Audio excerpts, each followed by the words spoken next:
নমস্কার বন্ধুরা, গতকালের ভিডিও যেখানে শেষ করেছিলাম আজকে সেখান থেকে ভিডিওটা আরম্ভ করছি। তো গতকাল তো শেয়ার করেছিলাম যে আমরা সেক্টর 5-এ গেছিলাম, কিন্তু আমরা কোথায় গেছিলাম সেটা বলা হয়নি। তো চলো তাহলে এই ভিডিওর মাধ্যমে সেটাই শেয়ার করি। ওয়াটার সাইড, ওখানে তোমার রিলায়েন্সের ছিল, তোমারও ছিল, আমার টেলি পারফরমেন্সের ছিল। আর এখানে সেক্টর 5-এ আমার পুরোনো অফিস রয়েছে, যেটা হচ্ছে তোমার পিএস কর্পোরেটে ছিল। আমারও ছিল। তোমার পিএস কর্পোরেটে না, তোমার ইকো স্পেস ছিল ওখানে। আর আমার ওখানে ইকো স্পেসের ওইদিকে মানে এসবিআইএচএমেও ছিল। এখানেও এসবিআইএচএমেরই অফিসিয়াল কাজটাতে করতাম। তখন আমরা এই সমস্ত জায়গাতে ঘুরে ঘুরে বেড়াতাম। আজকে অনেকদিন পরে আবার পুরোনো রাস্তাতে এসে তোমার কেমন লাগছে? অনেক নস্টালজিক ফিল হচ্ছে, মানে সেই পুরনো জায়গাগুলো দেখতে পাচ্ছি। চলো, খিদে পেয়ে গেছে, একটু খেয়ে আছে কিছু খাবার। আমরা বসে পড়েছি, খাবার দাবারও অর্ডার দেওয়া হয়ে গেছে। আর এখানকার অ্যাম্বিয়েন্সটা তো ভীষণ সুন্দর, আলাদা করে বলার। অর্ডার দেওয়া হয়ে গেছে, অ্যাম্বিয়েন্সটা নিয়ে আলাদা করে বলার কিছু নেই, দারুণ অ্যাম্বিয়েন্স। আর এখানে হচ্ছে মেনু, এখানে ভ্যালেন্টাইন্স ডে স্পেশাল আর কি অফার চলছে, আর এখন হ্যাপি আওয়ার্সও চলছে, তাই তো? ওকে, তো মেনুতে রয়েছে 999, ননভেজ রয়েছে, ভেজ রয়েছে, দুটো অপশানসই রয়েছে এখানে। তো আমরা এখানে ক্রিম অফ চিকেন নিয়েছি, চিকেন সি স্টক অ্যান্ড গন্ধরাজ মির্চি কাবাব। আর এখানে আমরা নান নিয়েছি মেন কোর্সে, আর ডেজার্টে আমরা মন্টি কার্লো নিয়েছি। তো জায়গাটা তো ভীষণ ভালো লাগছে। তো একটা অন্ধকার অন্ধকার আসছে, আমার লাইট আসছে, লাইট। হ্যাঁ, তো আমার কটা ভালো ভালো ফটো তুলে দেবে, একদম ঠিক আছে? এনার সাথে আসা মানে ইনি সারাক্ষণ ফোনে ব্যস্তই থাকে। এখানে স্যুপ চলে এসছে ফার্স্ট, আর এরপরে স্টার্টারটা আসছে।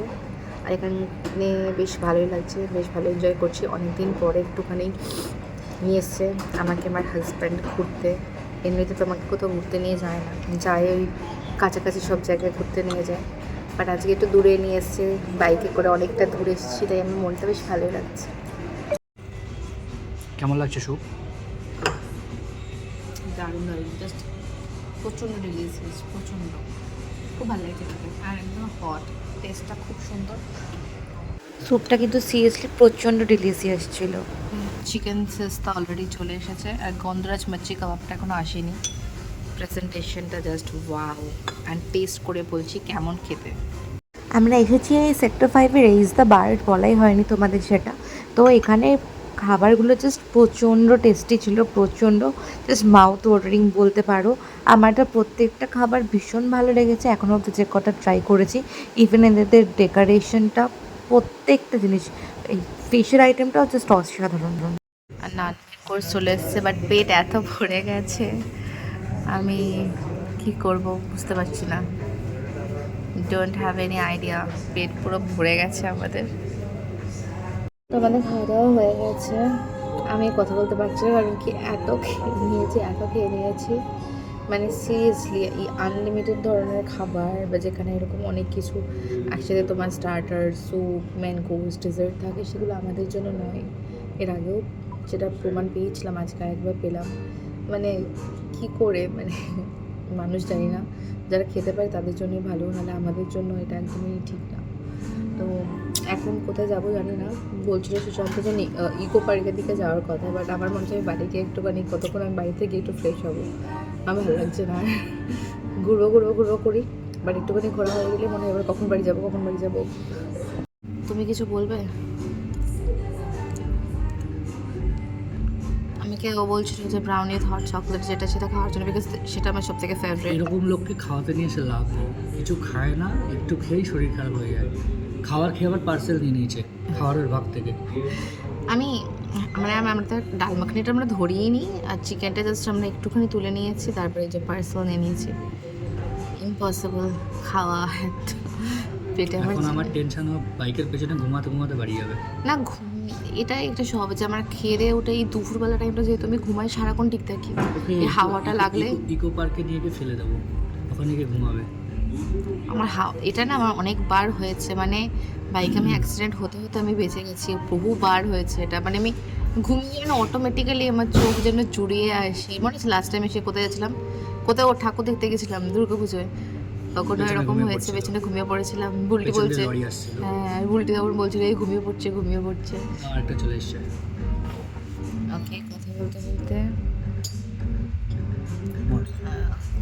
আমাদের ডেজার্ট চলে এসছে মন্টে কার্লো, বাট পেটে নেই জায়গা, আর কি করা যাবে, একটু ওয়েট করে খাওয়া যায়, আর কি করা যাবে।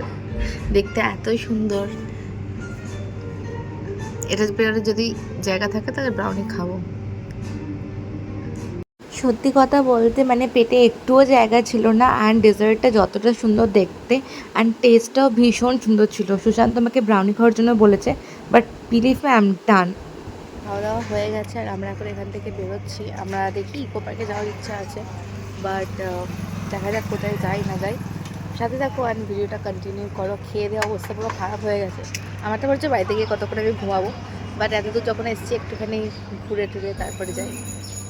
তো যাই হোক, সেখান থেকে আমরা তারপর ইকো পার্কে ফাইনালি আসলাম। আর এই জায়গাটা ইকো পার্কে ভীষণ পছন্দের আমার, আমি জানি তোমাদের অনেকেরই ভীষণ পছন্দের। এত সুন্দর হাওয়া দেয় এই জায়গাটা, মানে বসলে মনটা পুরো শান্ত হয়ে যায়। আর আমরা ইকো পার্কে এর আগেও অনেকবার টাইম স্পেন্ড করেছি, তাই আমাদের একসাথে টাইম কাটানো জায়গাগুলোর মধ্যে ইকো পার্ক ছিল অন্যতম। তো সেই কারণে ভাবলাম যে এই জায়গাটা থেকে আরেকটু ঘুরে যাওয়া যেতে পারে। তো ইকো পার্কে এসেছিলাম, দেখো কি সুন্দর টয় ট্রেনটা। এই টয় ট্রেনটা করে অ্যাকচুয়ালি ইকো পার্কে রাইড করানো হয়। আর এই জায়গাটা ভীষণ সুন্দর, ভীষণ সুন্দর, বেশ হাওয়া দেয়। আর এখানে সুন্দর জায়গা দেখা যায়, পার্কে না যারা ঢুকে জানে দেখা না যায়। তাদের জন্য এটা। হ্যাঁ, পার্কে পার্কে না না ঢুকতে চান, বাইরের রাস্তাটা গেট নাম্বার 1 থেকে ঢুকে পেছন দিক থেকে এই রাস্তাটা পাওয়া যায়। দারুণ জায়গা। ক্যাফে একান্তের ঠিক পাশে। ক্যাফে একান্তটা হচ্ছে ওই জায়গাটা রয়েছে। গেট। আচ্ছা হ্যাঁ, ক্যাফে একান্তের গেটটা এইখানটা দিয়ে যাওয়া যায়। আর ওখানটা দিয়ে সোজা ওখানটা দিয়ে ঢুকে এই জায়গাটা বেশ সুন্দর, বেশ সুন্দর জায়গা। মানে দাঁড়ালাম, এই জায়গাটা এতটাই সুন্দর। আর কয়েকটা ফটো তোলা হয়ে গেছে, এখন আমরা বাড়ির দিকে যাচ্ছি। পরন্ত বিকেলে এই জায়গাটা এতটাই মনোরম লাগে যে সিরিয়াসলি একদম এখান থেকে যেতে তো ইচ্ছা করে না, কিন্তু কি করব, আমাদের বাড়ি তো ফিরতেই হবে, কারণ আমাদের বাড়ি আসতেও বেশ অনেকটাই সময় লাগবে। তাই জন্য আমরা বাড়ির পথে অলরেডি রওনা দিয়ে দিয়েছি। কিন্তু জায়গাটাকে এতটা সুন্দর, তাই জন্য এখানটা দাঁড়িয়ে একটা ফটো ক্লিক করে নিলাম। সবাই তো ইকো পার্কের ভেতরে আসে, বাট ইকো পার্কের বাইরেও যে এত সুন্দর সুন্দর জায়গা রয়েছে, এগুলো থেকে ফটোই তোলে না। সূর্য অস্ত যাচ্ছে আর জায়গাটা এতটাই সুন্দর লাগছে যে আমার কাছে কোনো ভাষা নেই যে সেটার সৌন্দর্য প্রকাশ করার মতন। বাট মনে হয় না, জাস্ট মানে যেতেই থাকি, এরকম রাস্তায় লং রাইড করতে তো ভীষণ ভালো লাগে। আর সামনে এখানে বজরংবলী ঠাকুরের একটা বড় স্ট্যাচু রয়েছে, আর আজকে মনে হয় কোনো একটা পুজো ছিল, তো সেই কারণে দেখলাম অনেক মানুষজনের সেখানে কিন্তু ভিড় জমেছিল। সারাটা দিন ভীষণ মজা করেছি, ভীষণ এনজয় করেছি, খুব সুন্দরভাবে একটা দিন কাটলাম অনেক দিন পর। আর ইকো পার্কের ভেতরে যদিও ঢুকিনি, কিন্তু ইকো পার্কের বাইরে থেকে ঘুরে এসেছি। ভিতরে তো অনেকবারই যাওয়া হয়, বাট বাইরেটা ওর থেকে অনেক বেশি বেটার মনে হয়, কারণ কি ভিতরে এতটা ভিড়ও থাকে। তো সো ফাইনালি আমরা বাড়িতে চলে এসেছি। আর আজকে আমি পুরো হাইওয়েতে এসেছি, তাই চোখ মুখের অবস্থা দেখে বুঝতেই পারছো পুরো মুখ চোখ ধুলো হয়ে গেছে। সো যাই হোক, আজকের মতন টাটা, দেখা হচ্ছে নেক্সট ব্লগে। আর ভিডিও ভালো লেগে থাকলে প্লিজ একটা লাইক করে দিও, অ্যান্ড টাটা।